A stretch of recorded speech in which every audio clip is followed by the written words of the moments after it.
Have you ever wondered what it feels like to lose everything, your memory, your identity, even your sense of self, and then fight to reclaim it all? What if the person you were running from turned out to be the key to finding who you're meant to become? That's exactly where Emily's story begins, a stormy night, a mysterious stranger, and secrets that refuse to stay buried. Trust me, this isn't just another tale of survival, it's a journey about courage, love, and discovering your true worth. But don't take my word for it, watch until the end. You won't see the final twist coming, ***. If stories like this grab your attention, hit that subscribe button so you never miss an update. And once you've watched, let us know in the comments, what would you do if you woke up with no memory but a dangerous past chasing you? Your thoughts might just surprise us all. The sky was an angry shade of gray, streaked with jagged veins of lightning that lit up the horizon like a broken circuit board.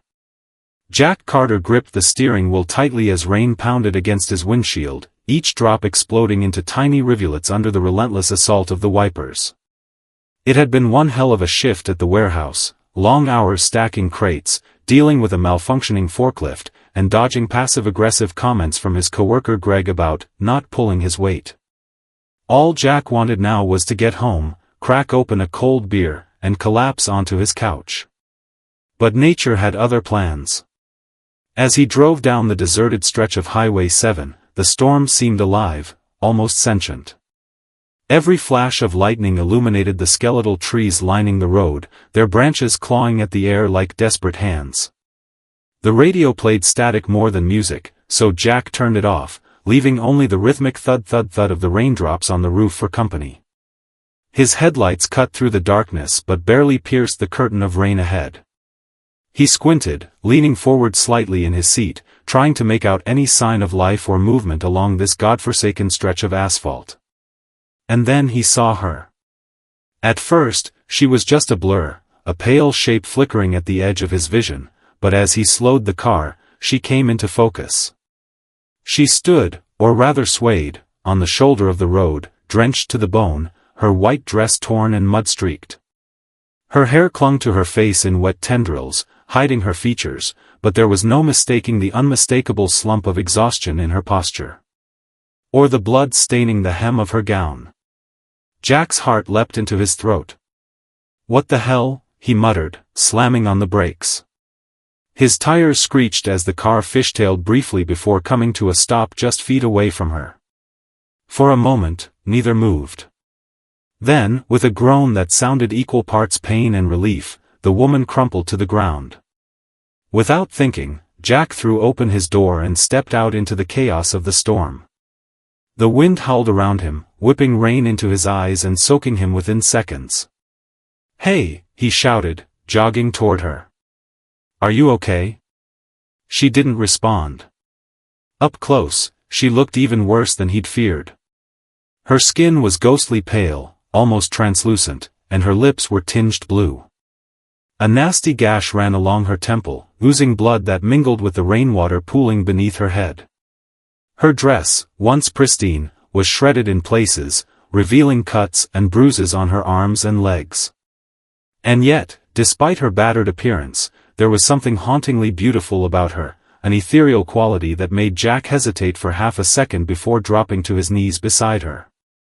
"Damn it," he muttered, pressing 2 fingers to her neck. Her pulse was weak but steady. That was something, at least. He glanced around, searching for some clue as to what had happened here. There were no other cars in sight, no signs of wreckage or struggle. Just miles of empty highway stretching in either direction. Who was she? Where had she come from? And why was she alone out here in the middle of nowhere? A loud clap of thunder jolted him back to reality. He couldn't leave her here, not like this. Gritting his teeth, Jack slipped one arm under her knees and the other behind her back, lifting her carefully. She weighed next to nothing, which worried him further. He carried her back to his car, laying her gently across the back seat. Her head lolled limply against the upholstery, and for a moment, he thought she might be dead. But then she let out a soft moan, her eyelids fluttering weakly. "It's gonna be okay," Jack said, though whether he was reassuring her or himself, he wasn't sure. He climbed back into the driver's seat and turned the heater on full blast, hoping the warmth would help stave off shock. As he pulled back onto the road, he glanced at her in the rearview mirror. Her face was still obscured by strands of wet hair, but he could see enough to know she was young, maybe mid-20s, and painfully frail.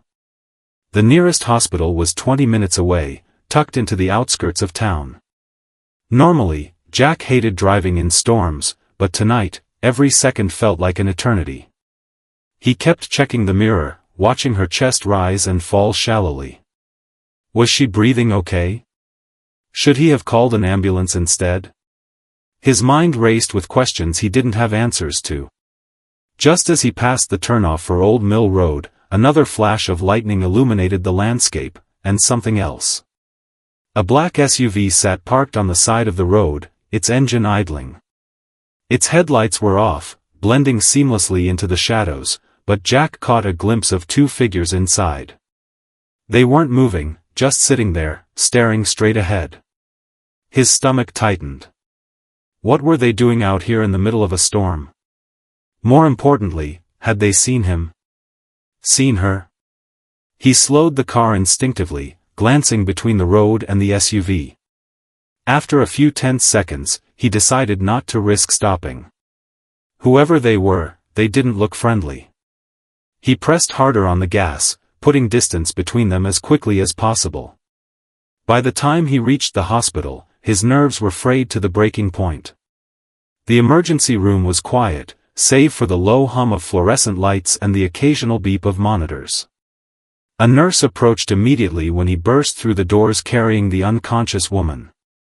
"What happened?" the nurse asked, her voice calm but firm as she directed him to lay her on a gurney.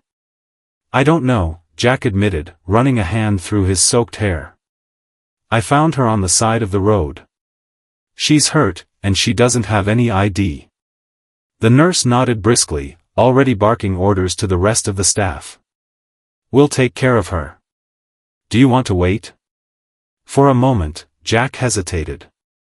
Part of him wanted to stay, to find out who she was and what had happened to her. But another part, the rational, exhausted part, knew he'd done all he could. He shook his head. "No, I should go. But, if you find anything out, can you call me?" He scribbled his number on a scrap of paper and handed it over before stepping back outside. The storm hadn't let up, but it felt different now, less menacing, somehow. As he climbed back into his car, he couldn't shake the feeling that he'd stumbled into something far bigger than himself. And those men in the black SUV, who were they? Why had they been watching? Shaking his head, Jack started the engine and pulled away from the curb. For now, all he could do was drive home and hope for answers tomorrow. The hospital room was quiet, save for the rhythmic beeping of the heart monitor and the occasional rustle of papers as nurses shuffled in and out. Jack sat slumped in a chair by the bedside, his fingers drumming nervously against the armrest. He hadn't planned on staying this long, just long enough to make sure she was stable, but something about her kept him rooted there. Maybe it was the way she looked so fragile lying in that bed, her pale face framed by tangled strands of damp hair. Or maybe it was the gnawing sense that he'd stumbled into something bigger than himself, something he couldn't walk away from. When her eyes finally fluttered open, it wasn't dramatic or cinematic like you see in movies. It was slow, hesitant, like she was fighting her way through layers of fog just to reach consciousness. Her gaze darted around the room, wide and uncomprehending, before settling on Jack. For a moment, neither of them spoke. Then, her voice, hoarse and barely above a whisper, broke the silence. "Where am I?" she croaked, wincing as if even speaking caused her pain. "You're in the hospital," Jack replied gently, leaning forward in his seat. "I found you last night. On the side of the road. Do you remember anything?" She blinked at him, confusion knitting her brow. Slowly, she shook her head. "No. Nothing." She paused, lifting one trembling hand to touch her temple where they'd bandaged the gash. Who are you?" My name's Jack Carter, he said, offering a small, reassuring smile. And you are? Her lips parted, but no sound came out. She stared at him blankly, then closed her eyes, frustration flickering across her features. I don't know, she whispered. I can't. I don't remember. Jack felt a pang of sympathy. Memory loss was one thing, he'd seen enough cop shows to know how messy it could get, but the sheer terror in her eyes was another matter entirely. Whoever she was, whatever had happened to her, it was clear she didn't have anyone else right now. And for reasons he couldn't quite explain, that made him want to help her even more. Well, we'll figure it out, he said firmly, injecting confidence into his tone. In the meantime, we need to call you something. How about Emily? It suits you. Emily, she repeated softly, testing the name on her tongue. After a moment, she nodded. Okay. Emily. By mid-morning, Sheriff Dana Monroe arrived, her boots clicking sharply against the tiled floor as she strode into the room. She was a no-nonsense woman in her late 40s, with sharp cheekbones and an air of authority that commanded respect without effort. Jack stood up to greet her, explaining everything he knew, which wasn't much. The sheriff listened intently, jotting notes in a small notebook while occasionally glancing at Emily, who had retreated into herself, staring silently out the window. We've got missing persons reports flooding in from 3 counties, Dana admitted with a sigh, running a hand through her graying hair. Everyone's overwhelmed. No matches yet for your description, though. She hesitated, then added, look, normally I'd insist on keeping her here until we sort this out, but frankly, we're stretched thin. If you're willing to take responsibility for her temporarily. Jack blinked, caught off guard. You want me to, what? I'm not saying it's ideal, Dana said, holding up a hand. Everything about her demeanor screamed pragmatism. But she needs somewhere safe to recover, and you seem invested.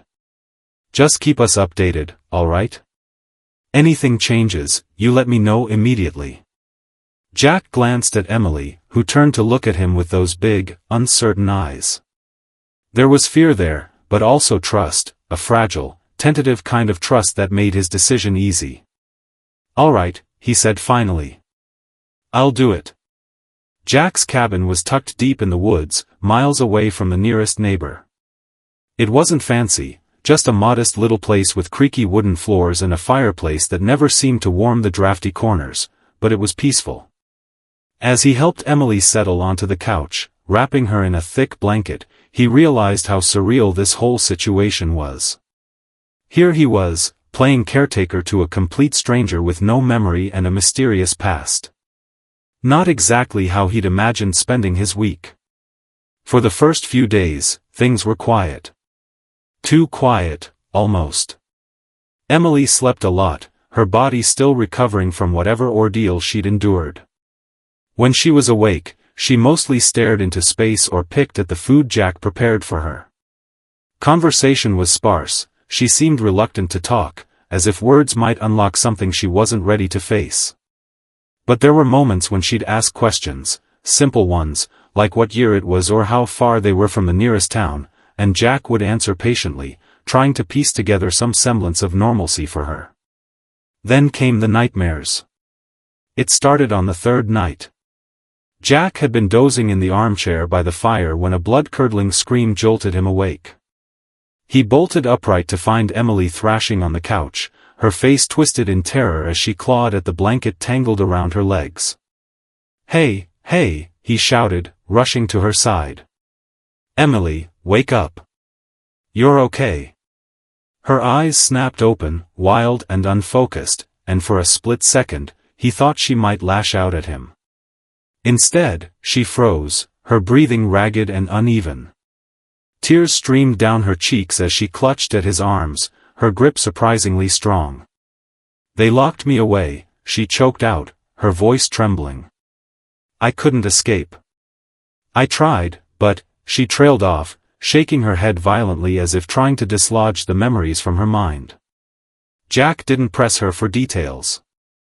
Instead, he stayed with her, letting her cry until the sobs subsided.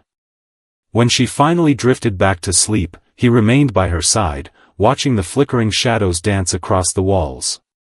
Whatever had happened to her, it was bad. Worse than he'd imagined. Over the next few days, the panic attacks became more frequent. Sometimes they were triggered by loud noises, a car engine rumbling in the distance, the crack of thunder splitting the sky. Other times, it was something smaller, almost imperceptible, a certain smell, a particular word, a fleeting glimpse of movement outside the window. Each time, Jack did his best to calm her, murmuring reassurances and reminding her that she was safe now. But the truth was, he didn't know if that was true. Not really. One afternoon, while Jack was chopping wood outside, Emily wandered over to the edge of the property. She stood there for a long time, staring at the dense wall of trees that marked the boundary of the forest. Her expression was unreadable, but there was a tension in her posture, a coiled energy that suggested she was wrestling with something inside herself. "What are you thinking about?" Jack asked cautiously, approaching her from behind. She jumped slightly at the sound of his voice, then turned to face him. "I don't know," she admitted, wrapping her arms around herself. "Sometimes I feel like I should recognize this place. Like I've been here before. But I can't remember why." Jack frowned, studying her closely. "Do you think someone brought you here? Before I found you, I mean?" "I don't know," she repeated, her voice barely audible. "Maybe. All I know is, I don't feel safe." The weight of her words hung heavy in the air between them. Jack wanted to tell her she was wrong, that she was safe with him, but he couldn't bring himself to lie. Not when he felt it too, the creeping sense that they were being watched, that danger lurked just beyond the tree line.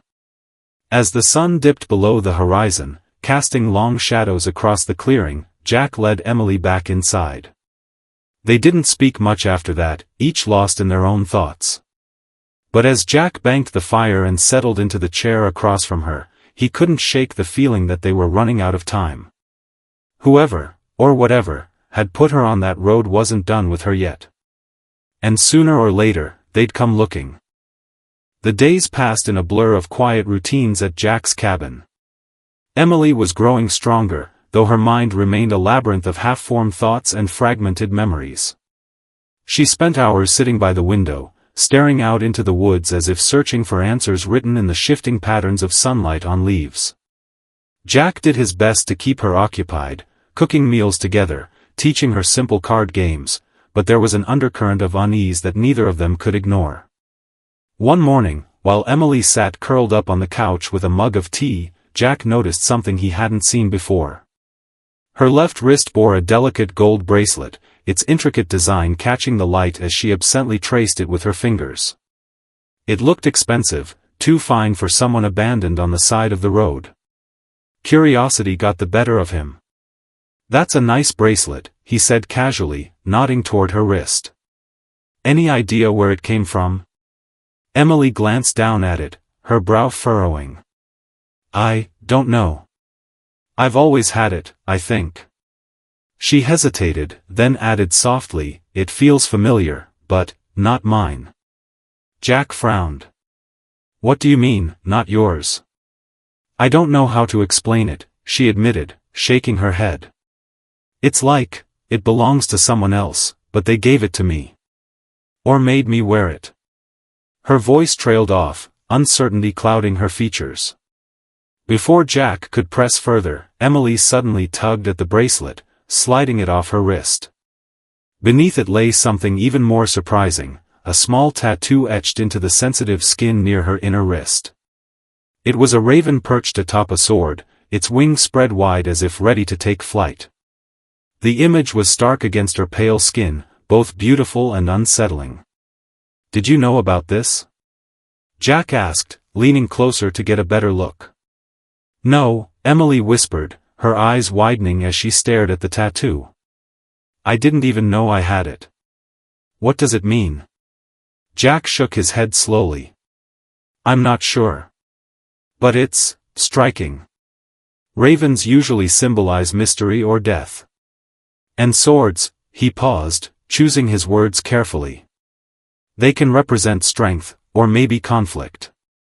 Emily shivered, pulling her sleeve down over the mark. It scares me, she murmured. Like it's part of something I'm not supposed to remember. A few days later, Jack's sister Maria arrived unexpectedly. A nurse by trade and fiercely protective by nature, Maria had a knack for making people feel safe. She breezed into the cabin with a duffel bag slung over one shoulder and a determined glint in her eye. "You didn't think I'd let you handle this alone, did you?" she teased, giving Jack a quick hug before turning her attention to Emily. "Hi there. I'm Maria. Don't worry, I'm not here to poke and prod. Just thought you might appreciate some company."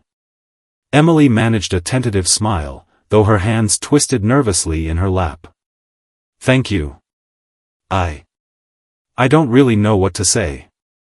Maria plopped down beside her, radiating warmth and confidence. "You don't have to say anything. That's the beauty of sisters, they stick around whether you want them to or not." Over the next few days, Maria proved herself invaluable.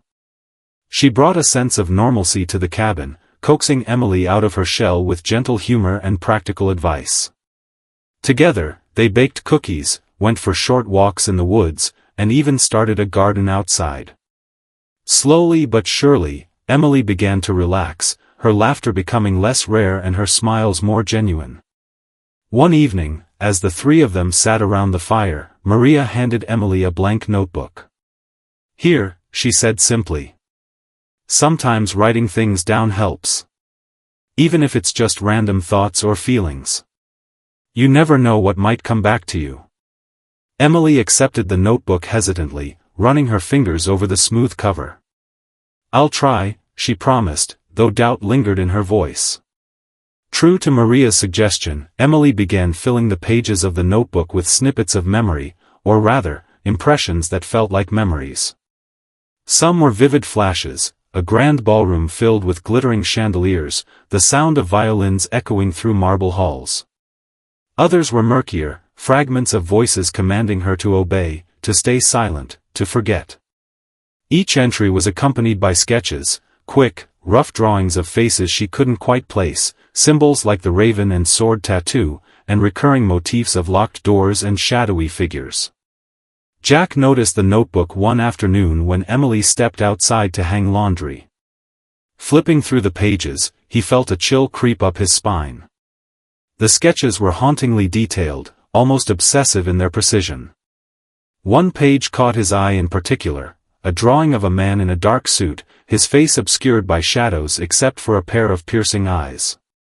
Beneath it, Emily had scrawled 2 words in shaky handwriting, "He knows." "What are you doing?"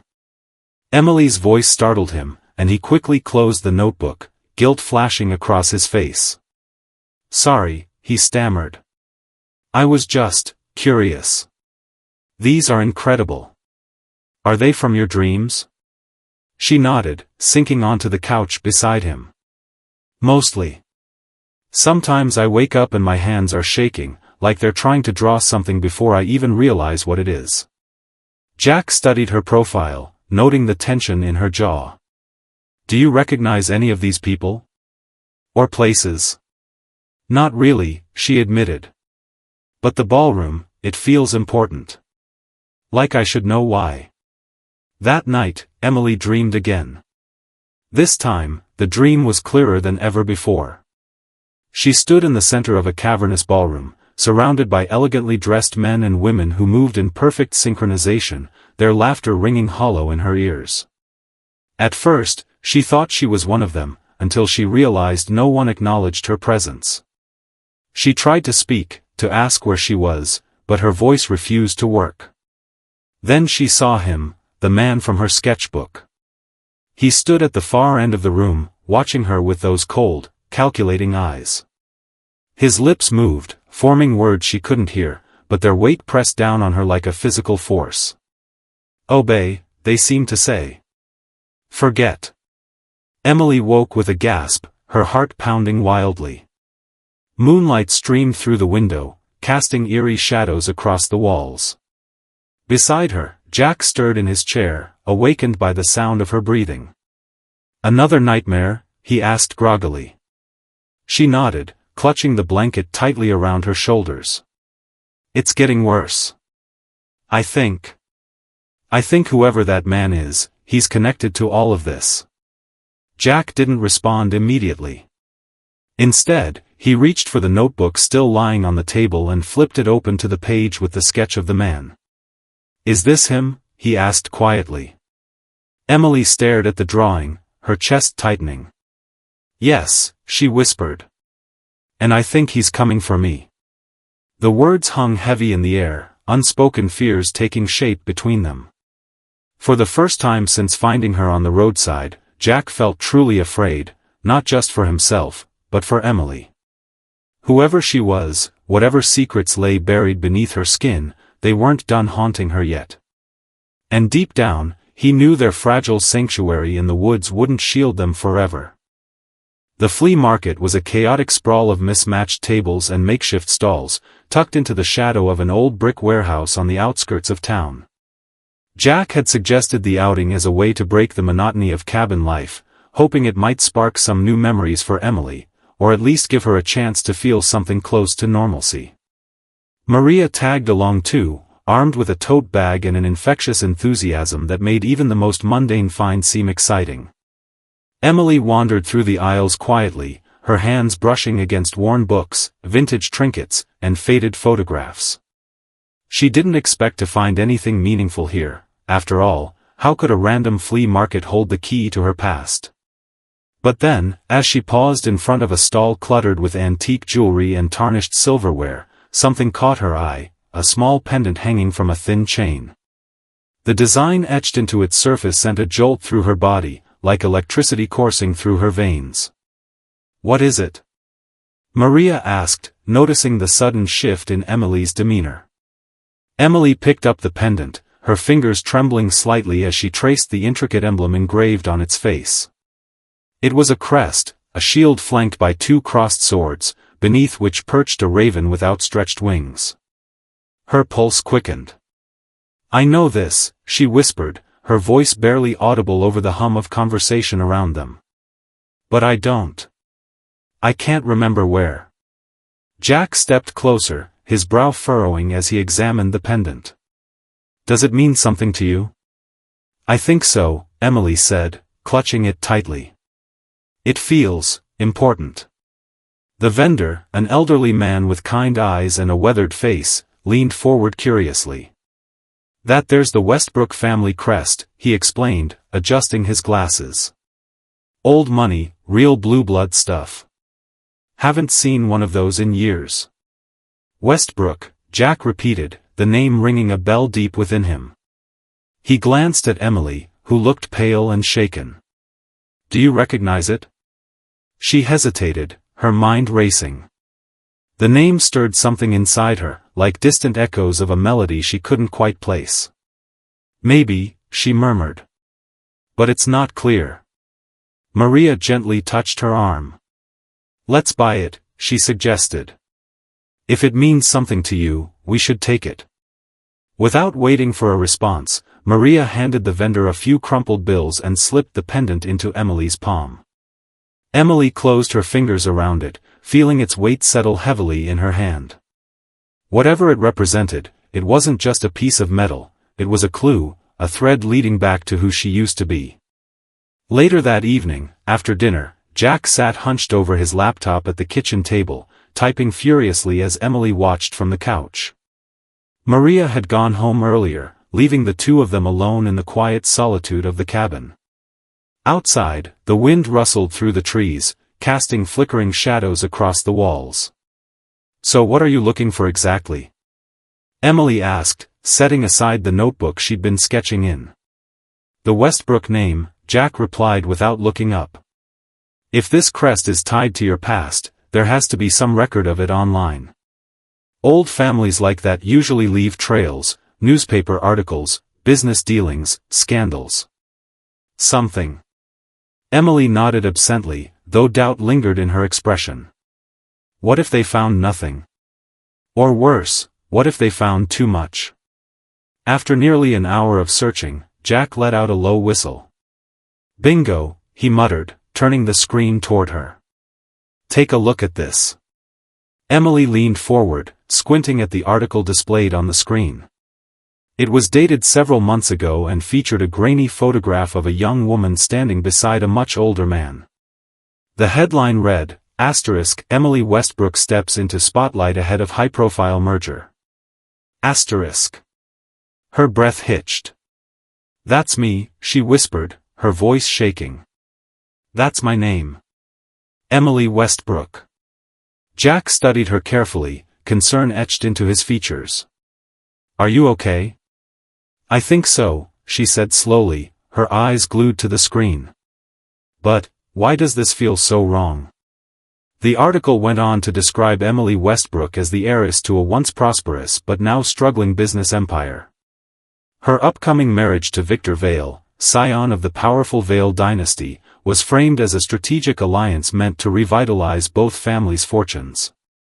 Details were sparse, but the tone was unmistakable. This union wasn't about love. It was about power, survival, and legacy. As Emily read further, fragments of memory began flooding back, unbidden and overwhelming. She saw flashes of opulent rooms filled with glittering chandeliers, heard the echo of her father's desperate voice pleading with her to do what's best for the family. She remembered sitting across from Victor Vale during formal dinners, his cold gaze making her skin crawl. And she recalled the suffocating pressure, the expectations, the whispers, the sense that she was being boxed into a life she didn't choose. It wasn't just a wedding, she said finally, her voice hollow. It was a deal. My family's company was failing, and they needed me to save it. By marrying him. Jack frowned, leaning back in his chair. And you agreed to it? I didn't have a choice, Emily snapped, surprising herself with the sharpness of her tone. She sighed, running a hand through her hair. At least, that's what they told me. They said it was the only way.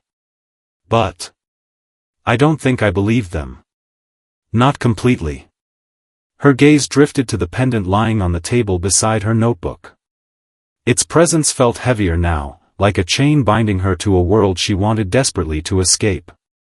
Do you think that's why I ended up on the road? She asked softly. Because I ran away? Jack hesitated, unsure how to answer. Before he could speak, Emily continued, her voice barely above a whisper. Or maybe someone didn't want me to make it to the altar.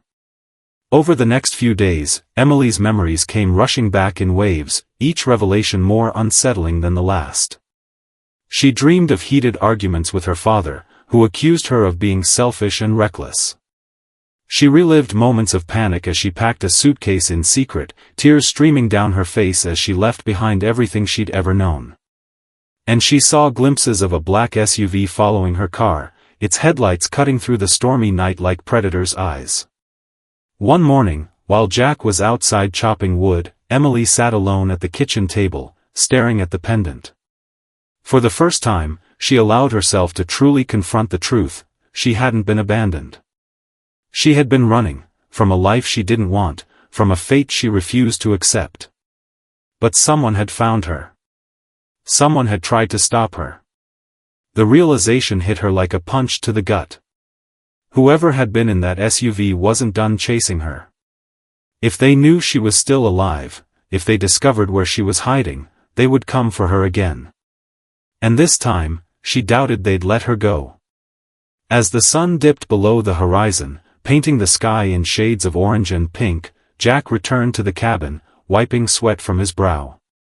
He found Emily standing by the window, her arms crossed tightly over her chest. "We need to leave," she said abruptly, her voice steady despite the fear in her eyes. "We can't stay here." Jack froze, alarm bells ringing in his head. "Why? What happened?" "They'll find us," she replied simply.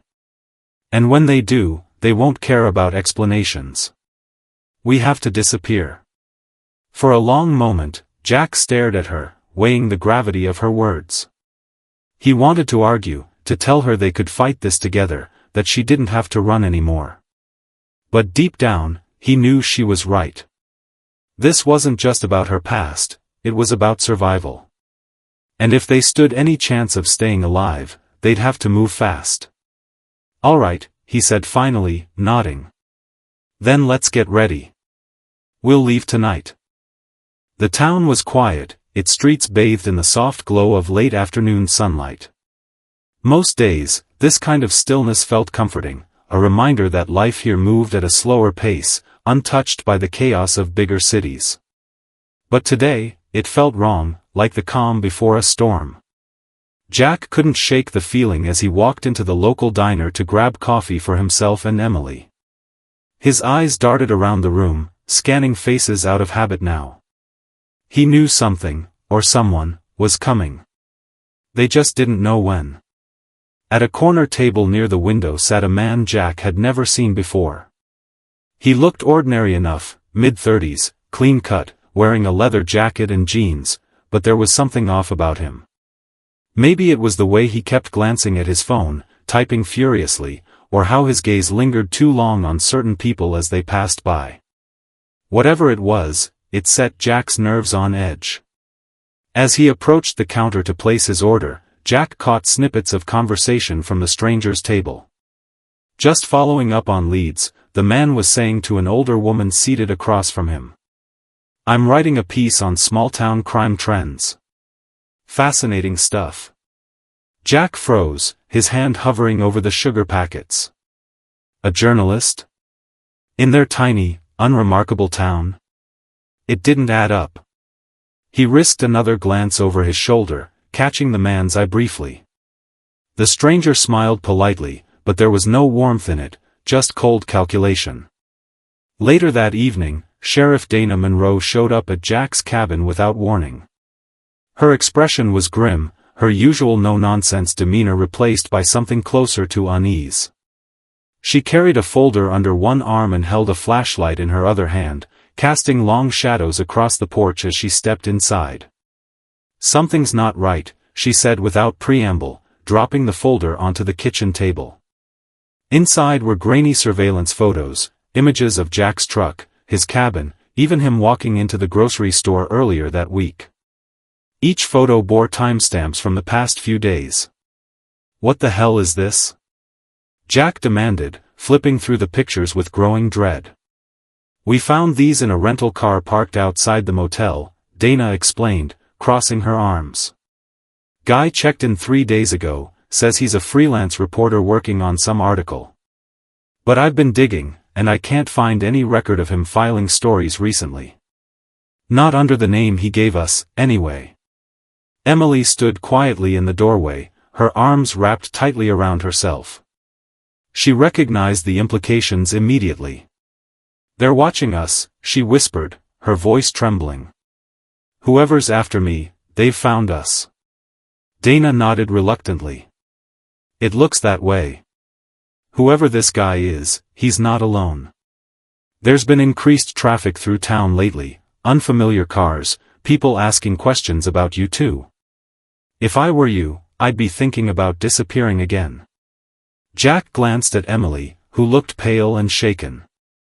"We've already talked about leaving," he admitted. "But we need more time to figure out what we're dealing with." "And fast," Dana added sharply. "Because if they're moving this openly, it means they're getting desperate. And desperate people make mistakes, but they also get reckless."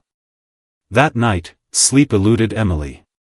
She lay awake on the couch, staring at the ceiling as memories bubbled to the surface like oil rising in water. Fragments of voices, flashes of movement, sensations she couldn't quite place, all of it swirled together until she could barely breathe. She remembered being in a car, her head pounding, the world spinning in nauseating circles. Someone had forced her into the back seat, their hands rough against her arms. A sharp sting in her neck followed by darkness swallowing her whole. When she woke up, she was lying on the side of the road, drenched and disoriented, with no memory of how she got there. A sob escaped her lips, muffled quickly by the blanket pulled over her face. She hadn't told Jack everything, not yet. Some parts of her past still felt too raw, too dangerous to put into words. But now, lying here in the dark, she realized she might not have a choice. If they wanted to survive whatever was coming, she needed to trust him completely. The next morning, Jack noticed Emily sitting outside on the porch steps, wrapped in a thick sweater despite the mild weather. Her knees were drawn up to her chest, and her gaze was fixed on the tree line as if searching for answers hidden among the pines. "You okay?" he asked gently, joining her on the steps. She shook her head slowly. "No. I mean, I remember more now. About what happened before you found me." Jack tensed, bracing himself for what was coming. "Tell me." "I think they drugged me," she began, her voice barely above a whisper. "I don't know where it happened, maybe during the rehearsal dinner, maybe later. But I remember waking up in the car, trying to fight them off. They threw me out somewhere far from home, probably hoping no one would find me." Her hands clenched into fists, knuckles white against the fabric of her sweater. "They wanted me gone, Jack. Out of the picture entirely. And now they're coming back to finish the job." Jack reached out, placing a reassuring hand on her shoulder. "Then we'll be ready," he said firmly. "We'll pack light, stick to back roads, avoid cameras. We'll stay ahead of them." Emily turned to look at him, tears glistening in her eyes. "Why are you doing this? Risking so much for me?" He hesitated, then shrugged. "Because someone has to. Because you deserve better than what they tried to do to you. And because," he trailed off, choosing his words carefully. "Because I believe you're stronger than they think. Stronger than anyone gives you credit for." For a moment, neither of them spoke. The forest was silent except for the distant call of a bird and the rustle of leaves in the breeze. Then Emily nodded, determination hardening her features. "All right," she said softly. "Let's go." By nightfall, they were packed and ready to leave. Jack loaded supplies into the truck while Emily double-checked their route on a map spread across the hood. Neither of them mentioned the fear gnawing at their stomachs, the knowledge that every mile they traveled might bring them closer to danger instead of safety. As they drove away from the cabin, headlights cutting through the darkness, Emily glanced back at the receding silhouette of the woods. For all its flaws, it had been a refuge, a place where she'd begun to heal. Now, it felt like just another part of her life slipping through her fingers. "They won't stop," she murmured, more to herself than to Jack.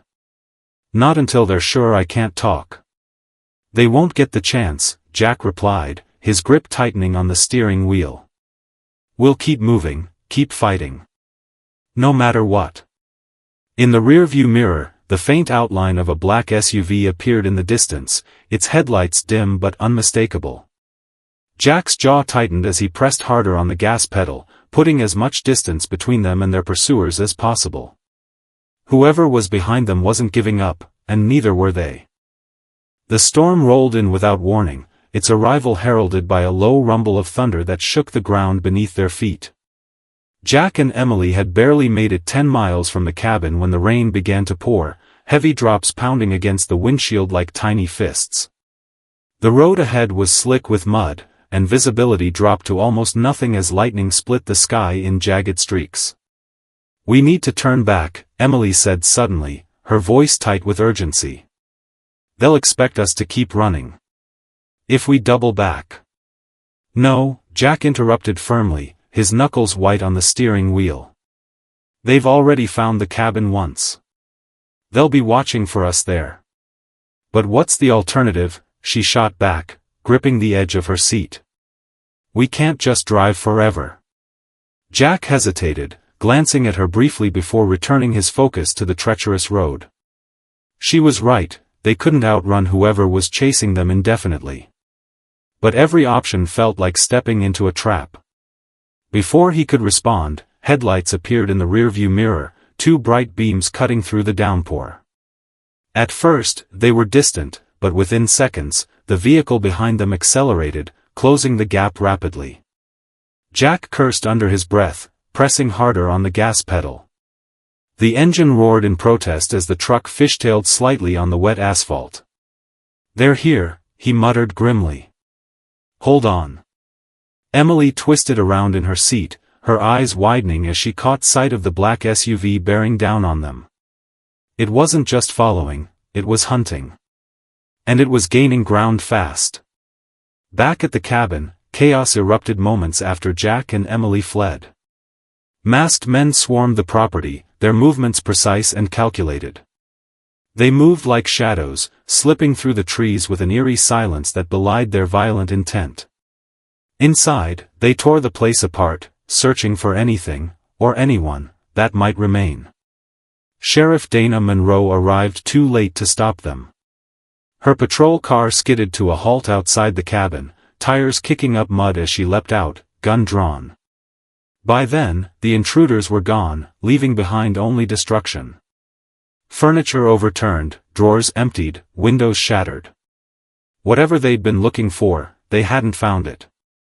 Dana surveyed the wreckage with a sinking heart, her mind racing. Whoever these people were, they weren't amateurs. This wasn't random vandalism, it was a targeted operation, executed with military precision. And if Jack and Emily had come back here? Her thoughts were interrupted by the sound of footsteps crunching through broken glass. One of her deputies approached cautiously, holding up a torn piece of fabric. "Found this near the tree line," he said grimly.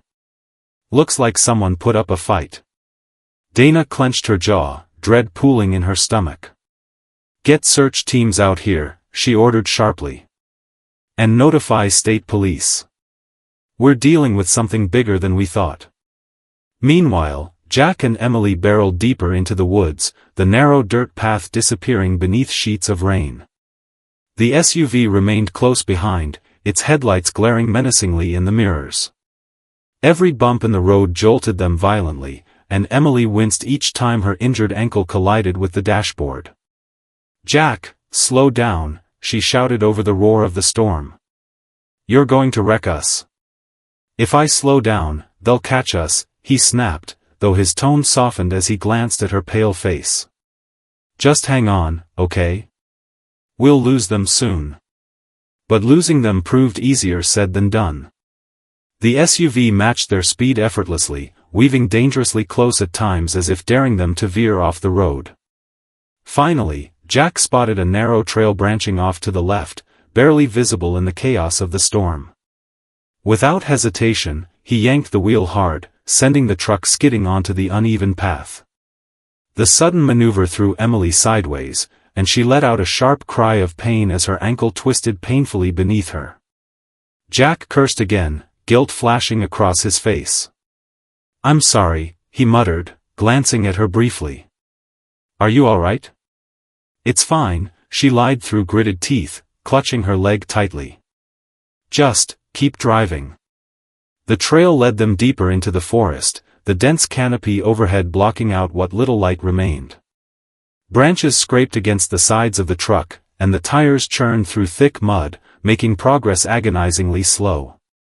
Behind them, the SUV hesitated at the entrance to the trail, its headlights flickering uncertainly before finally retreating. Whether it was due to caution or strategy, neither Jack nor Emily cared, they'd bought themselves some time. When the truck finally sputtered to a stop, both of them were soaked to the bone and exhausted.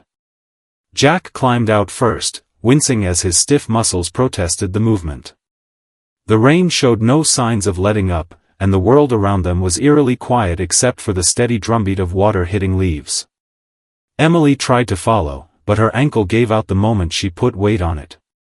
Jack caught her before she hit the ground, steadying her with one arm while shielding her from the worst of the rain with his jacket.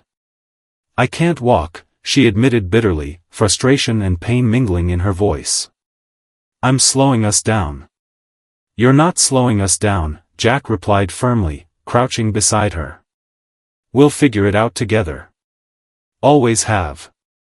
He scooped her up carefully, cradling her against his chest as he trudged forward through the mud. Each step was laborious, his boots sinking inches deep into the muck, but he refused to stop. Somewhere in the distance, nestled among the trees, was a hunting cabin that had belonged to Sheriff Dana's late father. She'd told him about it once, years ago, during one of their rare heart-to-hearts. It wasn't much, but it would provide shelter, and maybe even answers. After what felt like hours, the outline of the cabin emerged from the gloom, its weathered wooden walls barely visible through the curtain of rain. Jack kicked open the door, carrying Emily inside and setting her gently on a dusty cot in the corner. The interior was sparse, a few pieces of old furniture, a stack of firewood, and a rusted stove, but it was dry, and for now, that was enough. As Jack worked to start a fire, Emily leaned back against the wall, her gaze fixed on the flames as they began to crackle to life. The warmth seeped slowly into the room, chasing away the chill that had settled deep in her bones. Outside, the storm raged on, but inside, the atmosphere shifted subtly, charged with something neither of them dared to name. "Thank you," Emily said softly, breaking the silence. "For everything. You didn't have to do any of this." Jack glanced at her, his expression unreadable in the flickering firelight. "Yes, I did," he replied simply. "You don't leave someone behind. Not when they're fighting for their life." She smiled faintly, though her eyes glistened with unshed tears. "Still. I know I've put you in danger. You could have walked away. And let them win?" He shook his head, moving closer to sit beside her. "Not a chance." Their proximity was undeniable now, the tension between them thick and electric. For weeks, they'd danced around it, moments of connection buried under layers of fear and uncertainty. But here, alone in the middle of nowhere, with nothing but the storm and the fire between them, there was no escaping it. Emily reached out tentatively, her fingers brushing against his hand. "Jack," she began, her voice trembling. He turned to look at her fully, his gaze intense yet gentle. "Emily," he murmured, closing the distance between them.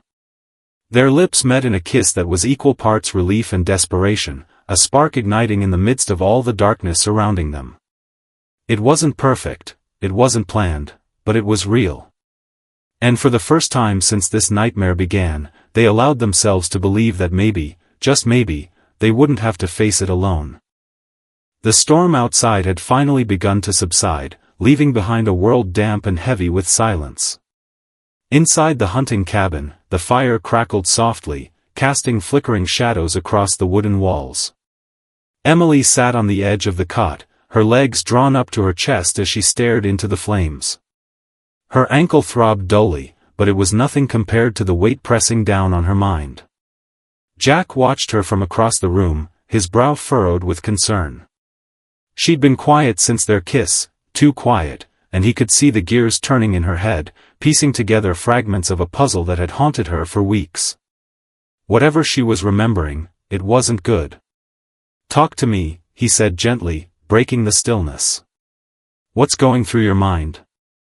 Emily hesitated, her fingers twisting nervously in the hem of her sweater. For so long, she'd clung to the safety of ignorance, letting the gaps in her memory shield her from the truth. But now, there was no hiding anymore. The pieces were falling into place, sharp and undeniable. "It's all coming back," she whispered, her voice trembling. "Everything." Jack moved closer, sitting beside her on the cot. "Tell me what you remember." She took a deep breath, steadying herself before beginning. "My father, he gambled away everything. Our family business, our money, our reputation, it was all gone. The only way to save us was to marry into the Vale dynasty. A strategic alliance, they called it." Her lips twisted bitterly at the words. But it wasn't about love or loyalty. It was about power. About survival. Jack listened intently, his jaw tightening as she spoke. He'd suspected as much, but hearing it laid bare made his blood boil. And Henry Vale? Was he part of this? Emily shook her head slowly. Henry was just a pawn. His older brother, Nathan, he's the one pulling the strings. He controls everything, the company, the deals, the decisions. And when I refused to play along, she trailed off, her voice cracking. That's why they came after me. Why they tried to make sure I disappeared. Her hands clenched into fists, nails digging into her palms. I thought running would fix it. That if I stayed hidden, they'd leave me alone. But they won't stop, not until they're sure I can't talk. Not until they're sure I can't expose them. Jack reached out, placing a hand over hers. Then we fight back, he said firmly. We find proof of what they've done. We take it to someone who can help. And risk dragging you deeper into this mess? Emily shot back, her eyes flashing with frustration. You've already risked so much for me, Jack. I can't ask you to do more. You didn't ask, he replied simply. I chose. And I'm not backing down now. For hours, they talked strategy, poring over every detail Emily could recall. Names, dates, locations, all of it mattered. They knew they couldn't face the Valles head-on. Nathan was too powerful, too connected. But if they could gather enough evidence, if they could shine a light on the corruption festering beneath the surface, they might stand a chance. As dawn broke, painting the sky in soft hues of pink and gold, Emily stood by the window, staring out at the forest bathed in morning mist. The decision weighed heavily on her shoulders, but she knew what she had to do. I'm not running anymore, she said suddenly, her voice steady despite the fear coiled tight in her chest. If I keep running, they win. If I stay silent, they win. I have to confront them. Jack stepped up beside her, his expression grim but resolute. Then I'll be right there with you. She turned to look at him, gratitude shining in her eyes. Why are you doing this? Risking everything for someone you barely know? He smiled faintly, brushing a strand of hair from her face. Because you're worth it. Because I believe in standing up to people like Nathan Vale. And because, he hesitated, then added softly, because somewhere along the way, you stopped being just someone I was trying to help. You became someone I care about. Tears welled in Emily's eyes, but she blinked them away, determination hardening her features. All right, she said firmly. Let's end this. By mid-morning, they were packed and ready to move again. The storm had left the forest glistening with dew, the air crisp and cool. As they walked, Emily leaned on Jack for support, her injured ankle protesting each step. They followed a narrow trail Dana had once described to Jack, leading toward an old ranger station where they hoped to find supplies, and possibly a phone signal strong enough to reach Sheriff Monroe. The journey was slow and grueling, but neither complained. Each step brought them closer to answers, to justice, to freedom. Along the way, Emily continued to piece together memories that had long been buried. She remembered heated arguments with her father, his desperation turning to anger when she resisted. She recalled late-night meetings with Nathan Vale, his cold smile sending shivers down her spine. And she relived the moment she realized she couldn't comply, not without losing herself completely. When they finally reached the ranger station, it was little more than a crumbling shack surrounded by overgrown weeds. Still, it offered shelter, and inside, they found a dusty landline phone. Jack dialed Dana's number, his heart pounding as the line rang. Jack? Dana's voice came through tinny but clear. Where are you? We're safe, for now, he replied quickly. Listen, we need your help. Nathan Vale is involved in this. He's the one behind everything. There was a long pause on the other end of the line. Nathan Vale, Dana repeated, her tone shifting to one of disbelief. Are you sure? As sure as we can be, Jack said grimly. We're heading back toward town. Can you meet us halfway?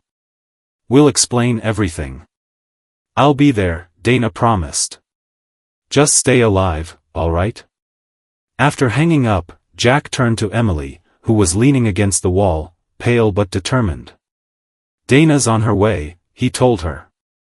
Once we get back to town, we'll figure out how to expose Nathan. We'll make him pay for what he's done.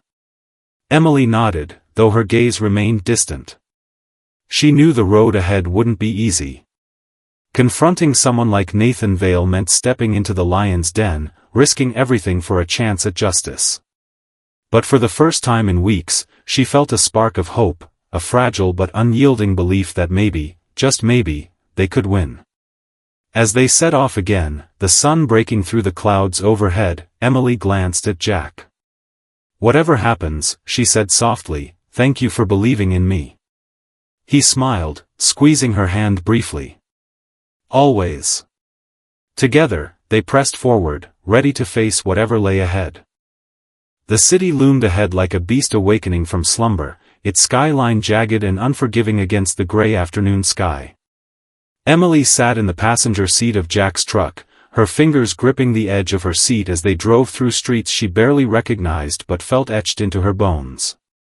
This was her world, or at least, it used to be. The Westbrook name had once been synonymous with power, privilege, and prestige. Now, it felt like a gilded cage she was determined to escape.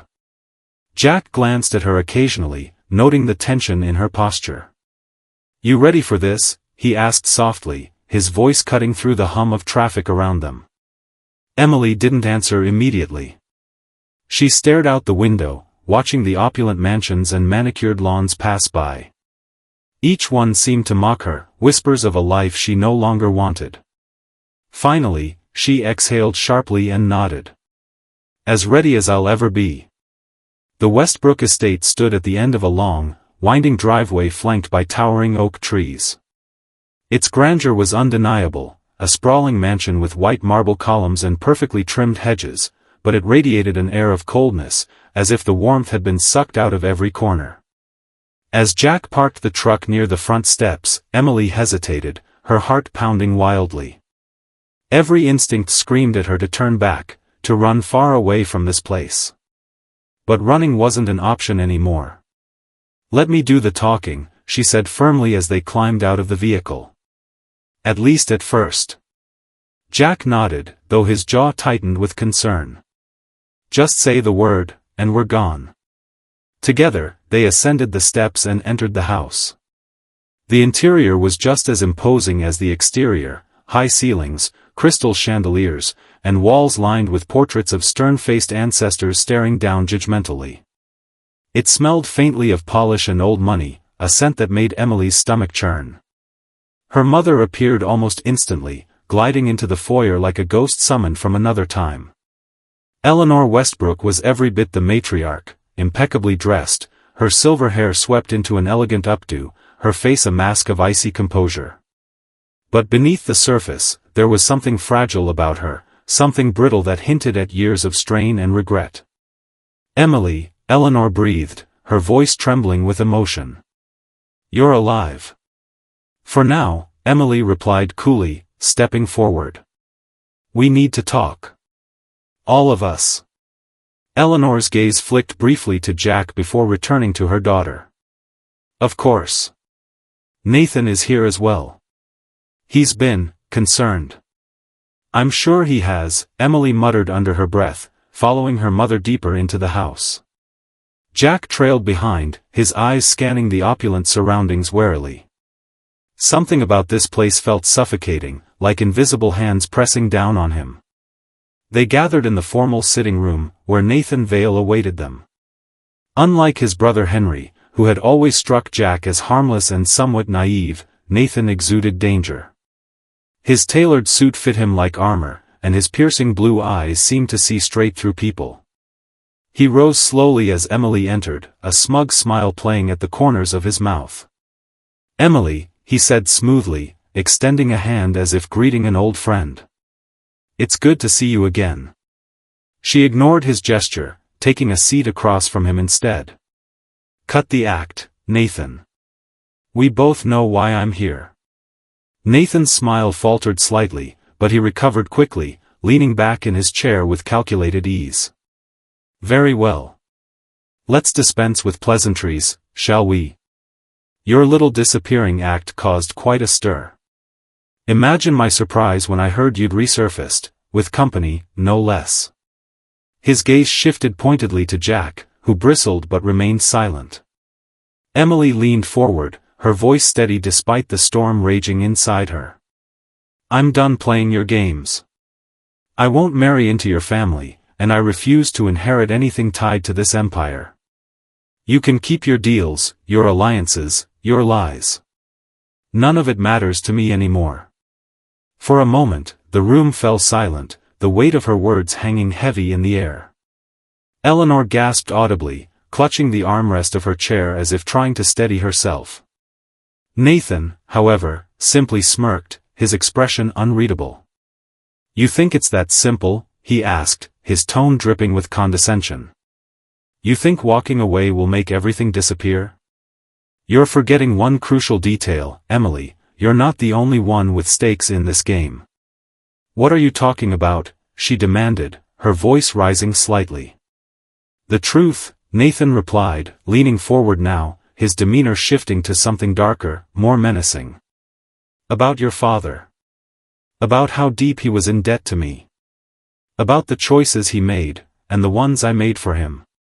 Emily froze, her mind racing. Pieces clicked into place, memories surfacing that she'd buried long ago. Her father's desperation, his late-night meetings, the way he'd begged her to comply with Nathan's demands. It hadn't just been about saving the family business. It had been about survival, at any cost. You're lying, she whispered, though doubt crept into her voice. Am I? Nathan countered smoothly. Ask yourself why your father never fought back.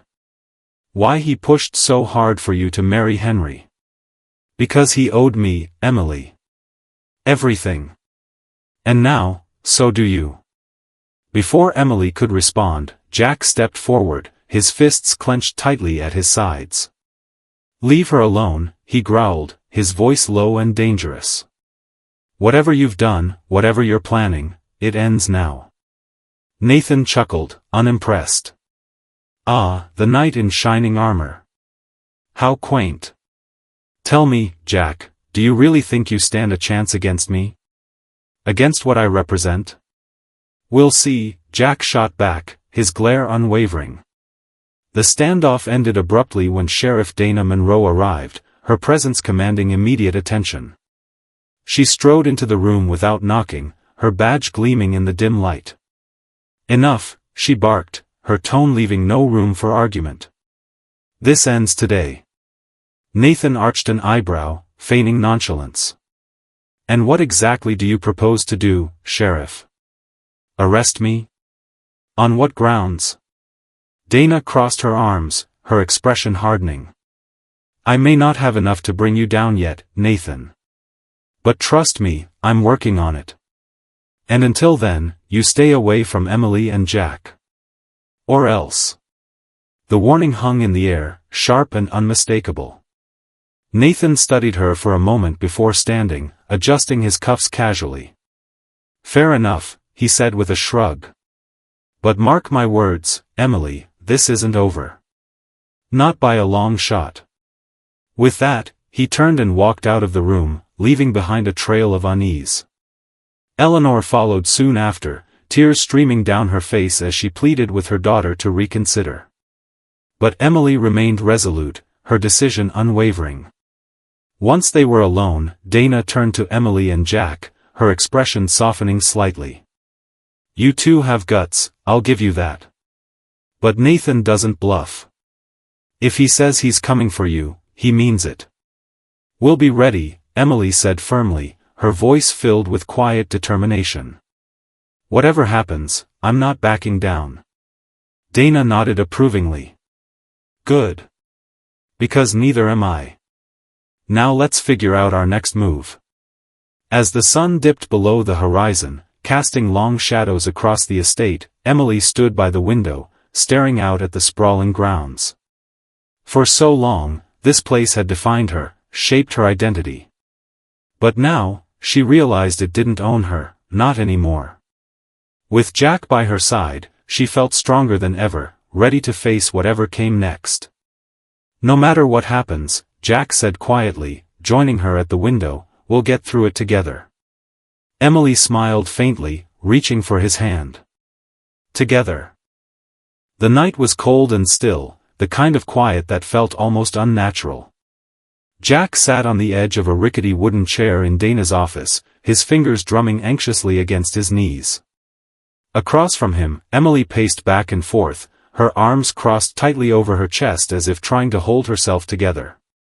The air between them crackled with tension, each second stretching longer than the last. It had been hours since Maria Carter went missing, or rather, since Nathan Vale made it clear he wasn't bluffing. A single phone call, laced with threats and ultimatums, had shattered their fragile sense of security. "Bring me Emily," Nathan had said, his voice smooth but venomous, "or your sister dies." Maria. Sweet, fearless Maria, who had done nothing but try to help.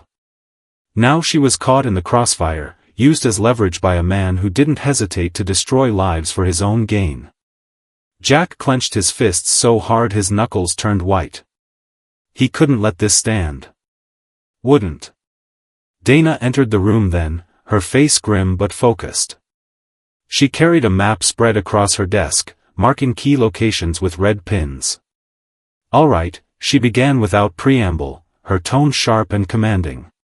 "We know where they're holding her, an old warehouse on the outskirts of town. It's risky, but we've got backup en route. We move fast, hit hard, and get Maria out alive."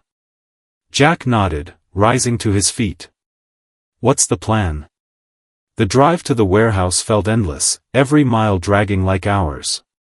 Emily rode shotgun, her hands gripping the edge of her seat as Jack navigated the dark, winding roads. Behind them followed 2 squad cars, lights off to avoid detection. The rain that had begun earlier soaked the landscape, turning dirt paths into slippery mudslides and casting everything in a dreary haze. As they approached the warehouse, Dana signaled for everyone to pull over. They parked half a mile away, continuing on foot through the woods to avoid alerting Nathan's men. The forest was eerily silent except for the occasional rustle of leaves and the distant rumble of thunder overhead. Each step brought them closer to danger, closer to confrontation. When they reached the clearing surrounding the warehouse, Dana motioned for the group to split up. Jack and Emily stayed together, flanking one side while Dana led the officers around the other. Through a cracked window, they could see movement inside, shadowy figures pacing, voices muffled but urgent. Somewhere in there was Maria. And Nathan. Jack glanced at Emily, seeing the fear and determination etched onto her face. "Stay close," he whispered, his voice barely audible over the patter of rain. "No heroics, okay? Let us handle this." She nodded but didn't respond. Instead, she tightened her grip on the flashlight Dana had given her, her jaw set firmly. This wasn't just about saving Maria anymore, it was about ending Nathan's reign of terror once and for all. Inside the warehouse, chaos erupted the moment Dana's team breached the doors. Gunshots echoed through the cavernous space, ricocheting off metal beams and sending sparks flying. Jack and Emily slipped in through a side entrance, sticking to the shadows as they searched for Maria. The sound of shouting and scuffling grew louder with each passing second. Then they found her.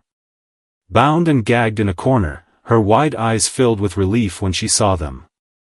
Jack rushed to untie her, his hands fumbling slightly in his haste. "Are you hurt?" he asked quickly, pulling the gag from her mouth. "I'm fine," Maria rasped, rubbing her raw wrists. "But you need to stop him, he's upstairs." Before Jack could ask more, a deafening roar shook the building. Flames erupted from somewhere above, licking hungrily at the walls and ceiling. Nathan must have rigged the place to burn, ensuring no evidence remained behind. Panic surged through the group, but there was no time to waste. "We need to go," Emily shouted, grabbing Maria's arm and pulling her toward the exit. Jack hesitated, glancing toward the staircase leading upward. Nathan was still here, somewhere, and he wasn't going down without a fight. "Go," Jack ordered, shoving Emily and Maria toward Dana, who was directing evacuations. "I'll find him." Emily wanted to argue, wanted to stay by his side, but one look at the growing inferno changed her mind. Reluctantly, she followed Maria outside, her heart pounding wildly as she prayed Jack would make it out alive. Upstairs, Jack moved cautiously through thickening smoke, his eyes stinging and lungs burning. At the far end of the corridor, he spotted Nathan, silhouetted against the flames. The man looked almost demonic, his suit singed and face streaked with ash, but his smirk remained intact. "You really don't know when to quit, do you?" Nathan sneered, raising a gun pointed directly at Jack. "And you really don't know when to stop being a monster," Jack shot back, his voice steady despite the heat pressing down on him. "It's over, Nathan. You're done." Nathan laughed bitterly, shaking his head. "You think this changes anything? People like me always win, Jack. Always." Before he could fire, a loud crash echoed through the hallway as part of the roof collapsed, forcing Nathan to stumble backward. In that split second, Jack lunged forward, tackling him to the ground. The gun skittered across the floor, lost in the chaos. They grappled fiercely, punches landing with brutal force as the fire roared around them. Finally, Jack managed to pin Nathan down, slamming his fist into the man's face until he stopped struggling. Coughing violently, Jack hauled Nathan to his feet and dragged him toward the stairs, narrowly avoiding falling debris. Outside, the scene was chaotic. Officers swarmed the area, dousing flames and securing prisoners. Dana spotted Jack emerging from the burning building, Nathan in tow, and immediately radioed for medical assistance. As paramedics rushed to treat Maria and check on the others, Emily ran to Jack, throwing her arms around him despite the soot and grime covering his clothes. "You idiot," she whispered, tears streaming down her face. "You could have died." "But I didn't," he replied hoarsely, holding her tightly. "And neither did you." In the days that followed, Nathan Vale was formally arrested, charged with kidnapping, arson, conspiracy, and countless other crimes. Emily testified against him, her voice unwavering as she recounted everything she'd endured. For the first time in years, she felt free, not just from Nathan, but from the expectations and lies that had bound her to her family's legacy. As they stood outside the courthouse afterward, watching reporters swarm and cameras flash, Emily turned to Jack with a small, grateful smile. "Thank you," she said softly. "For everything." He shrugged, brushing a strand of hair from her face.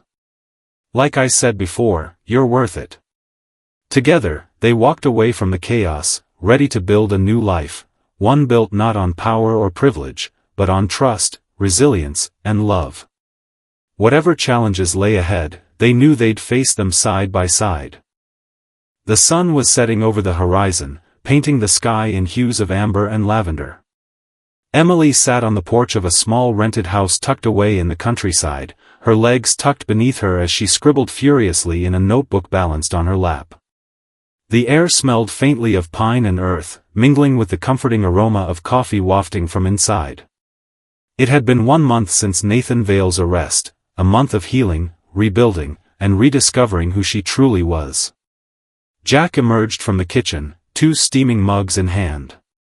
He placed one gently beside her before settling into the chair next to hers, stretching his long legs out in front of him. "Still writing?" he asked, a playful lilt in his voice. Emily glanced up, smiling softly. "Yeah. I don't know if it'll ever be finished, but it helps." Her book, or rather, the beginnings of it, was part memoir, part catharsis. She wrote about the storm that brought her to Jack, the memories that clawed their way back into her mind, and the fire that ultimately set her free. Writing wasn't easy. Some days, the words came easily, flowing like water onto the page. Other days, she stared at blank lines for hours, the weight of everything she'd endured pressing down on her chest. But through it all, she kept going. Because this time, she was writing for herself, not for anyone else. Therapy had become a crucial part of her recovery. At first, sitting in that cozy office with Dr. Patel, a kind woman with warm brown eyes and an uncanny ability to read between the lines, had felt intimidating. Talking about her past, about the choices made for her and the lies she'd been forced to live, left her raw and vulnerable. But slowly, session by session, she began to untangle the knots of guilt, fear, and anger that had bound her for so long. "You've come a long way," Dr. Patel said during one of their recent sessions, leaning forward slightly in her chair. "How are you feeling now?" Emily hesitated, choosing her words carefully. "Lighter," she admitted finally. "Like I'm not carrying the world on my shoulders anymore." Dr. Patel smiled knowingly. "That's progress. Keep giving yourself permission to heal." Healing wasn't linear, it ebbed and flowed like the tides. Some nights, Emily woke drenched in sweat, haunted by dreams of shadowy figures and locked doors. On those nights, Jack would sit beside her, holding her hand until the tremor subsided. Other mornings, she woke with clarity, the sunlight streaming through the window reminding her that she was safe now. Together, they navigated the aftermath of the storm, finding solace in each other's presence. Maria visited often, bringing laughter and warmth wherever she went. Her hospital job kept her busy, but she always made time for family dinners, as she called them. Tonight, she bustled around the kitchen, humming under her breath as she prepared lasagna, a dish she swore could cure anything. "I still can't believe you guys managed to pull off that rescue," Maria said, glancing over her shoulder at Emily and Jack seated at the table. "Seriously, it's like something out of an action movie." "It wasn't exactly glamorous," Jack replied dryly, earning a chuckle from Emily. "Mostly just running, screaming, and hoping no one got shot." "Well, you did good," Maria said firmly, pointing a wooden spoon at him for emphasis. "And don't let anyone tell you otherwise." After dinner, the three of them lingered on the porch, sipping wine and watching fireflies dance in the twilight. Maria regaled them with stories from work, quirky patients, grumpy doctors, and the occasional medical drama that bordered on absurdity. Emily listened intently, marveling at how effortlessly her sister-in-law-to-be wove humor into even the toughest moments. "You're amazing, you know that?" Emily said suddenly, reaching across the space between them to squeeze Maria's hand. "Thank you, for everything." Maria waved her off with a grin. "Please. If anyone's amazing, it's you too. Honestly, I think you've earned a lifetime supply of cheesy lasagna after everything you've been through." They laughed together, the sound ringing out into the quiet night. For the first time in what felt like forever, Emily allowed herself to simply exist, to bask in the joy of connection without worrying about what might come next. Later that evening, after Maria had gone home, Emily and Jack remained outside, wrapped in blankets against the cool breeze. The stars above twinkled brightly, scattered across the vast expanse of sky like diamonds spilled onto velvet. "What happens now?" Emily asked quietly, breaking the comfortable silence between them. Jack turned to look at her, his expression thoughtful. "What do you mean?" "I mean, us," she clarified, gesturing vaguely between them. "Do we keep living like this? Or, is there more?" He smiled softly, reaching out to tuck a strand of hair behind her ear. "I guess that depends. Are you ready to build something new?" Her heart skipped a beat at the question. In the weeks following Nathan's arrest, they'd talked about moving forward, but never quite like this. Building something meant permanence, commitment. It meant choosing each other despite the scars they both carried. "I think I am," she said finally, her voice steady. "But only if you are." Jack nodded, his smile widening. "Then let's do it. Let's build something real. Something ours." As they sat there under the starlit sky, hands intertwined, Emily felt a spark of hope ignite within her, a quiet certainty that whatever challenges lay ahead, they'd face them together. They weren't just survivors anymore, they were creators, dreamers, builders. And for the first time in her life, Emily knew exactly where she belonged. In the distance, an owl hooted softly, its call echoing through the stillness. The world around them seemed to pause, holding its breath as if acknowledging the promise they just made. Whatever storms may come, they would weather them side by side. Because sometimes, love isn't about finding shelter, it's about learning to stand strong in the rain. The morning sun filtered through the windows of raven and oak, casting golden patterns across the polished wooden floors. Emily stood behind the counter, her hands dusted with flour as she arranged fresh lemon scones on a tray. The scent of baked goods mingled with the faint aroma of coffee brewing in the corner, a comforting blend that had become synonymous with her little cafe.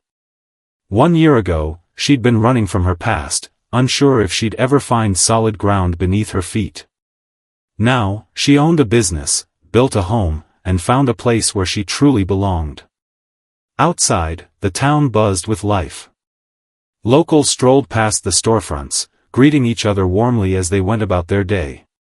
Over the months, Emily had come to love this small community, the way everyone knew each other's names, shared stories over cups of coffee, and rallied together when times got tough. At first, she'd worried they'd see her only as the Westbrook heiress or that girl who disappeared. But instead, they embraced her for who she was now, a resilient, determined woman carving out her own path. "Morning, Em," called Mrs. Henderson, one of the regulars, as she pushed open the door with a cheerful jingle of the bell above it. "Got my usual?" "Of course," Emily replied with a smile, sliding a steaming cup of chai latte across the counter. "And I saved you the last blueberry muffin." Mrs. Henderson beamed, tucking a strand of silver hair behind her ear. "You're a saint, dear. Tell Jack his oil changes are keeping my old clunker alive." Emily laughed, waving as the older woman took her seat by the window. It still amazed her how seamlessly her life and Jack's intertwined. While she baked scones and brewed lattes, he worked tirelessly at his garage just down the street, Carter's Auto Repair Star. Together, they'd created something neither could have imagined alone: roots, stability, and a future worth fighting for.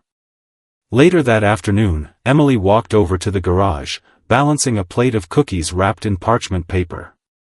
She pushed open the side door, stepping into the familiar chaos of tools clinking, engines humming, and classic rock playing faintly in the background. Jack was bent over the hood of a vintage Mustang, grease smudged across his forearms as he tinkered with its engine. "Hey, grease monkey," she teased, setting the plate on a nearby workbench. "Thought you might need a sugar boost." Jack glanced up, grinning despite the streak of motor oil across his cheek. "Perfect timing. These carburetors are giving me grief." She leaned against the bench, watching him move with practiced ease. Despite the dirt and sweat, there was something undeniably attractive about the way he worked, with focus, skill, and a quiet confidence that made her heart flutter even after all this time. "You know," she said thoughtfully, "I never would have guessed we'd end up here. You fixing cars, me baking scones, feels almost too normal." He chuckled, wiping his hands on a rag before joining her. "Normal's not so bad, though, is it? Besides, I think we earned it." She nodded, her gaze drifting to the framed photo hanging on the wall near the office, a candid shot of the two of them taken during the cafe's grand opening. They were laughing, arms slung around each other, surrounded by friends and neighbors who'd shown up to support them.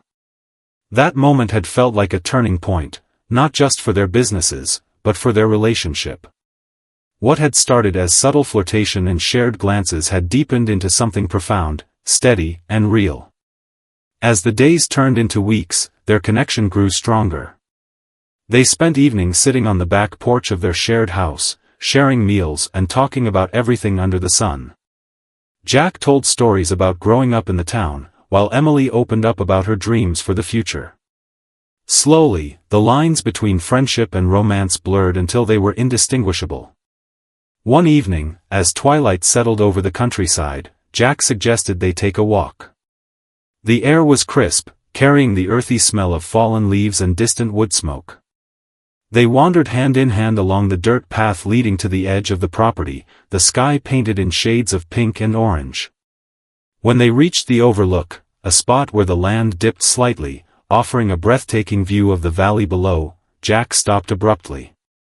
He turned to face Emily, his expression uncharacteristically nervous. "What is it?" she asked, tilting her head curiously. Instead of answering, he dropped to one knee, pulling a small velvet box from his pocket.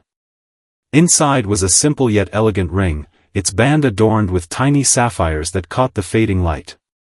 "Emily," he began, his voice trembling slightly, "you've been my anchor through everything, the storms, the fires, the chaos. You've taught me what it means to fight for something worth keeping. And I can't imagine spending another day without knowing you're mine forever." Tears welled in her eyes as she stared at him, her heart pounding wildly. "Jack," she whispered, unable to form coherent words. "So here's the question," he continued, his grin breaking through the seriousness. "Will you marry me?" For a moment, time seemed to stand still.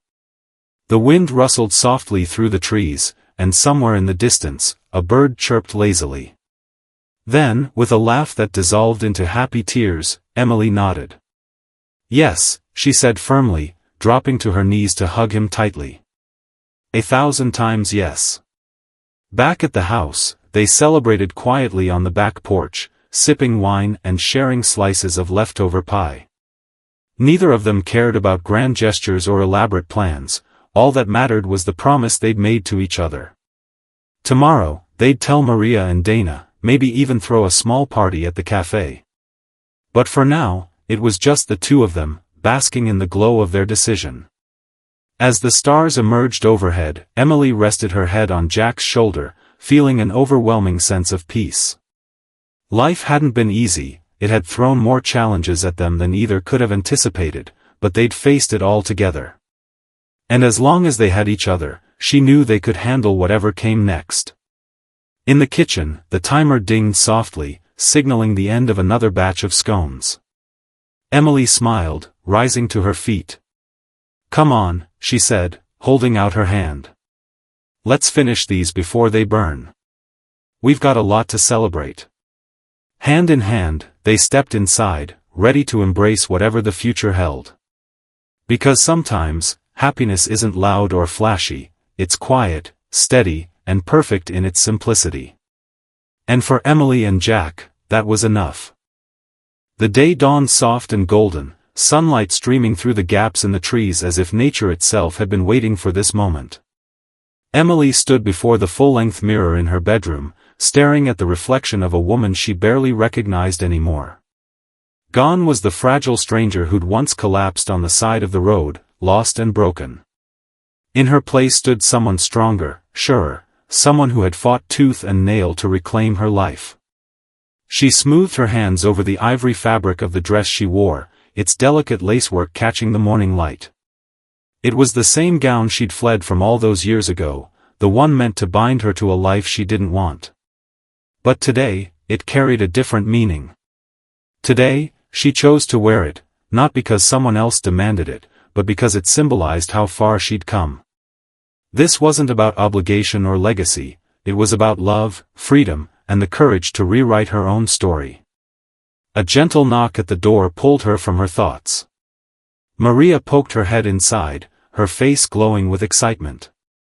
"Ready?" she asked, stepping into the room and adjusting the ceremonial stole draped around her shoulders. As officiant for the wedding, Maria had taken her role seriously, but not without adding her signature charm. "Almost," Emily replied softly, turning back to the mirror. Her hair was pinned loosely atop her head, adorned with wildflowers Jack's neighbor had picked that morning. A simple pearl necklace rested against her collarbone, a gift from Maria on the eve of the wedding. Everything about her look was understated yet radiant, a reflection of the quiet joy bubbling within her. Maria crossed the room, placing a reassuring hand on Emily's shoulder. "You're beautiful," she said warmly. "And more importantly, you're ready." Emily nodded, taking a deep breath. "I am." Outside, the ceremony site buzzed with anticipation. Rows of wooden chairs sat nestled among the tall grasses, decorated simply with garlands of greenery and clusters of wildflowers. Lanterns hung from tree branches, their warm glow casting dappled patterns across the ground. The air smelled sweetly of honeysuckle and freshly cut hay, mingling with the faint hum of cicadas in the distance. Guests milled about, chatting quietly as they waited for the bride to arrive. There were farmers whose fields bordered Jack's garage, teachers from the local school where Emily volunteered teaching baking classes, and friends they'd made along the way, people who had watched their journey unfold and cheered them on every step of the way. It wasn't a grand affair by any means, but it felt intimate, personal. Exactly what Emily and Jack had wanted. At the front of the gathering stood Jack, his hands shoved nervously into the pockets of his dark suit. Beside him, Sheriff Dana Monroe adjusted her badge absently, her usual no-nonsense demeanor softened by a rare smile. She'd agreed to give Emily away, an honor that left both women teary-eyed during rehearsals. When the music began, a soft acoustic guitar played by one of Jack's mechanic buddies, everyone turned toward the path leading up to the clearing. Emily appeared, escorted by Dana, her step steady despite the flutter of nerves in her chest. The crowd murmured appreciatively, but all Emily could see was Jack. His eyes locked onto hers, wide with awe and unmistakable love. As she reached the makeshift altar, Dana placed Emily's hand gently in Jack's before stepping back to join the guests. Maria stepped forward, beaming as she addressed the small assembly. "We gather here today not just to witness the union of two remarkable individuals, but to celebrate the resilience, trust, and devotion that have brought them to this moment," she began, her voice clear and heartfelt. "Love isn't always easy, it requires patience, sacrifice, and faith. But when it's real, it transforms us. It heals us. And I can think of no better example than these two." Tears shimmered in Emily's eyes as she listened, squeezing Jack's hand tightly. When it came time for their vows, they spoke softly, their words simple yet profound. "Jack," Emily began, her voice trembling slightly, "you found me when I was lost, believed in me when I couldn't believe in myself, and loved me for exactly who I am. You've given me a home, not just a place, but a feeling of belonging. I promise to stand by your side through every storm, every triumph, and every ordinary moment in between." Jack wiped a tear from his cheek before replying, his voice thick with emotion. "Emily, you've shown me what it means to fight for something worth keeping. You've taught me that strength isn't about never falling, it's about getting back up, again and again. I promise to cherish you, support you, and remind you every day just how incredible you are." Maria smiled, her own eyes glistening. "Then by the power vested in me, and let's be honest, probably a few questionable Google searches, I now pronounce you husband and wife. Kiss already." Laughter rippled through the crowd as Jack pulled Emily close, sealing their vows with a kiss that drew cheers and applause. For a moment, everything else faded away, the past, the struggles, the uncertainties. All that remained was the warmth of their embrace and the knowledge that they'd chosen each other, fully and freely. As dusk settled over the countryside, the celebration shifted to the reception area, a sprawling field illuminated by strings of fairy lights and flickering lanterns. Tables groaned under the weight of homemade dishes contributed by guests, pies baked by Mrs. Henderson, casseroles brought by the high school principal, and of course, trays upon trays of Emily's famous lemon scones. Children chased fireflies across the grass while adults danced beneath the stars to live music provided by a local band. Jack twirled Emily in circles until she laughed so hard she nearly collapsed, her dress swishing gracefully around her legs. Later, they shared slices of cake together, feeding each other bites amidst playful smears of frosting. Sheriff Dana raised her glass in a toast, her voice carrying over the hum of conversation. "To Emily and Jack, two people who remind us that even after the hardest storms, there's beauty to be found. May your lives together be filled with laughter, adventure, and plenty of second helpings of dessert." Everyone clinked glasses, echoing the sentiment. As the night stretched on, Emily slipped away briefly to sit alone on a nearby bench, watching the festivities unfold.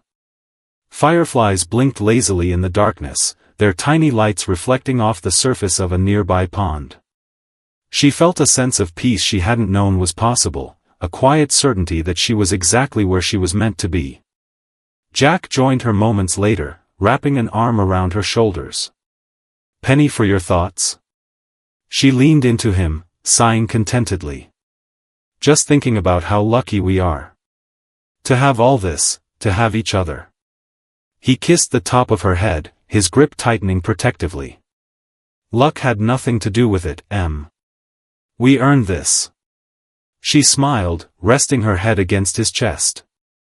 Above them, the stars twinkled brightly, bearing witness to the promise they'd made, to build a life rooted in love, resilience, and the unshakable belief that happiness is worth fighting for.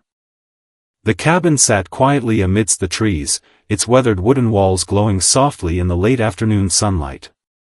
Emily stood on the porch, a notebook cradled in her hands as she gazed out at the forest stretching endlessly before her. It had been months since she and Jack last visited this place, the hunting cabin that had once served as their refuge during the darkest days of their journey. Now, it felt like a sanctuary, a reminder of how far they'd come. Inside, the air smelled faintly of pine and dust, untouched since their last stay. She settled into the old rocking chair by the window, pen poised over the blank page. Today, she wasn't writing for an audience or crafting words to heal others. This was personal, a letter to the version of herself who had stumbled, broken and terrified, onto that rain-soaked road so many years ago. Dear younger me. I don't know if you'll believe me when I say this, but everything you're feeling right now, the fear, the confusion, the weight of expectations pressing down on your chest, is temporary. I wish I could tell you it gets easier overnight, but it doesn't. Healing takes time. Courage isn't something you're born with, it's something you build, piece by fragile piece. You think you're running away, but you're not. You're running toward something real. Toward freedom. Toward love. Toward a life where you get to decide what matters most, not your family, not Nathan Vale, not anyone else who tried to shape you into someone you weren't meant to be. Remember the storm?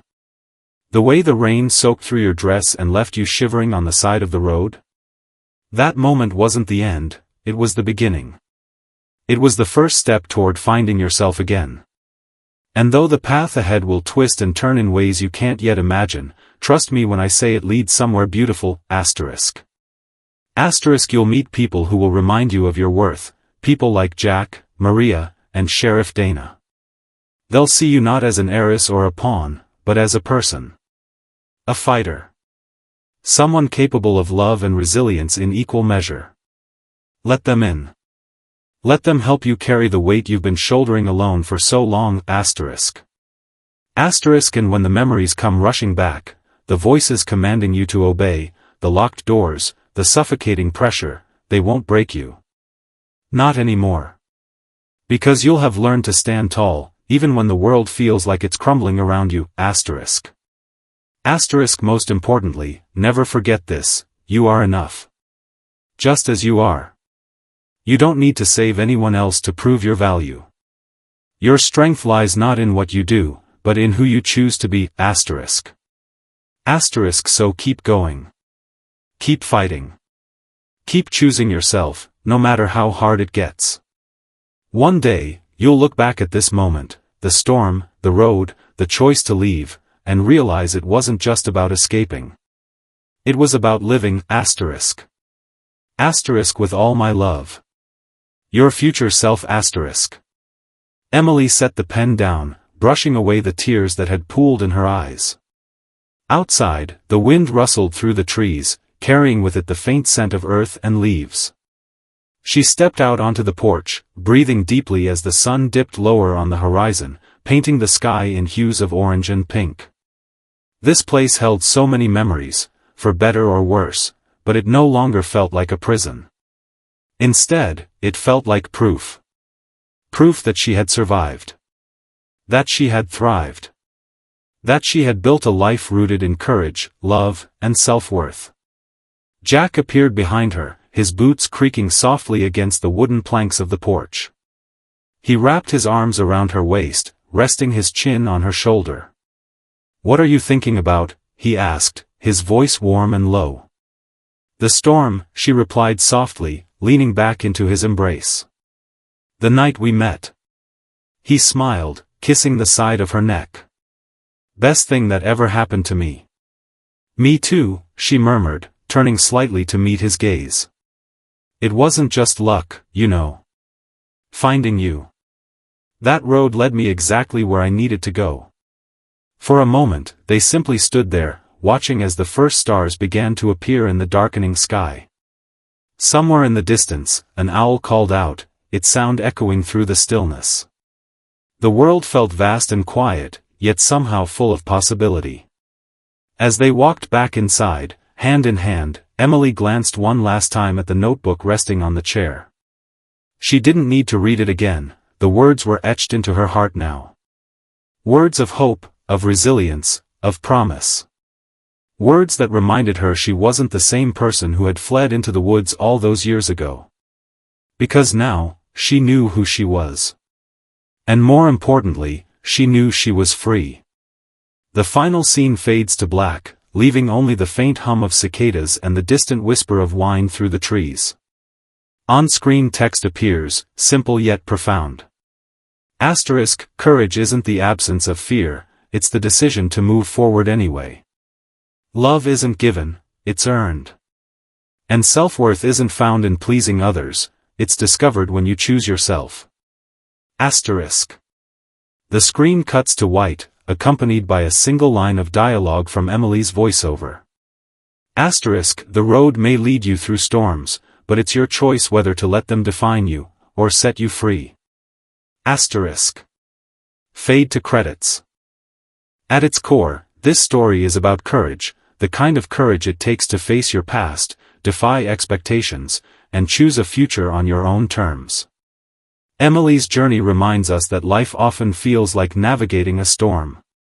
The rain may soak you to the bone, the wind may threaten to knock you down, but every step forward brings you closer to clarity.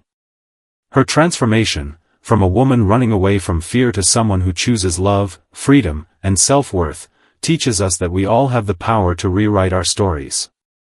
This tale also highlights the importance of community. Jack, Maria, Sheriff Dana, they weren't just supporting characters in Emily's life, they were lifelines. They reminded her that no one has to face their battles alone. And while not everyone will find themselves in such dramatic circumstances, the message remains universal: surround yourself with people who see your strength, even when you can't see it yourself. Perhaps the most powerful takeaway is this: self-worth isn't something you earn by meeting others' demands or living up to societal standards. It's inherent. You are enough, just as you are. But recognizing that truth requires bravery, a willingness to let go of what others expect and embrace who you truly are. Now, here's where you come in. Stories like these don't just entertain, they inspire. They challenge us to reflect on our own lives, choices, and relationships.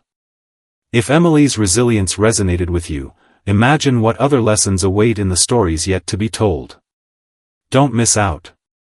Subscribe to our channel now so you'll be the first to know when our next captivating narrative drops. Trust me, you won't want to miss it.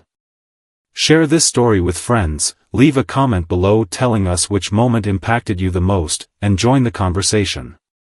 Your voice matters, just like Emily's did. Reader opinions and reflections.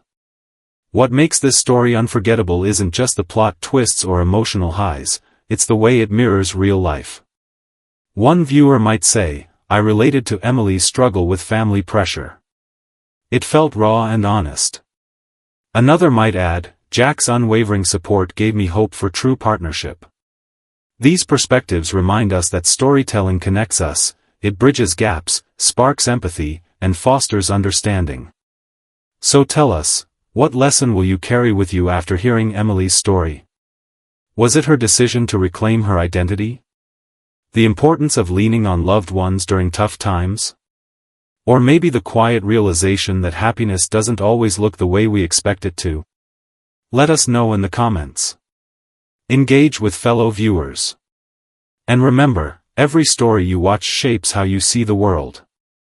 Make sure yours is a journey worth taking.